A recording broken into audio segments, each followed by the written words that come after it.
நீங்க தோற்கடிக்கப்பட்ட ஒரு நிலைமையில ரட்சிக்கப்படல. ஒரு ரட்சிக்கப்படுறாரு அப்படின்னா அவர் ஒரு குழந்தை மாதிரி கர்த்தரை அறிகிற அறிவுல வளரணும். இதுதாங்க உங்களுக்கும் எனக்கு கொடுக்கப்பட்டிருக்கிற ஒரே வேலை. மரியாள் தன்னை விட்டு எடுபடாத நல்ல பங்கை தெரிந்து கொண்டால் என்னது? கர்த்தருடைய வார்த்தையை கேட்டான்.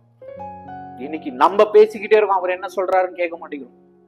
உங்க வாழ்க்கையில இருக்கிற அநேக பிரச்சனைக்கு காரணம் என்னன்னா, கர்த்தர் உங்களை கர்த்தருடைய வார்த்தையிலிருந்து பேசுகிறாரா? நீங்க கேக்குறீங்களா? இல்ல. நீங்க அதிகமா அவர்கிட்ட பேசுறீங்க. அவர் தான் சத்தியம். சத்தியம் என்ன சொல்லுதோ அதுதான் நீங்க கேட்கணும்.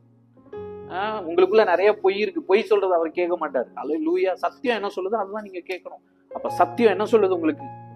சத்திய வார்த்தை என்ன சொல்லுது? எல்லா துரைத்தனக்கும் அதிகாரத்துக்கும் மேல ஒண்ணு நான் வச்சுட்டேன். உன்னை இருளின் அதிகாரத்திலிருந்து விடுதலை ஆக்கிட்டேன். எல்லா துரைத்தனங்களும் அதிகாரங்களையும் நான் உரிந்து கொண்டு அவளை வெளியரங்கமான கோலமாக்கி அவர்கள் மேல் நான் வெற்றி சிறந்து விட்டேன். அல்லேலூயா.